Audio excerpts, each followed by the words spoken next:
अस्सलामुअलैकुम दोस्तों, welcome back to our channel find Urdu. Initiative का मतलब है पहला कदम उठाना या कोशिश करना।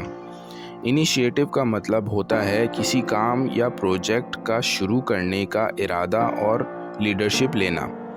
ये लफ्ज़ अक्सर इंडिपेंडेंट थिंकिंग और प्रोएक्टिव एक्शंस को रिप्रेजेंट करता है।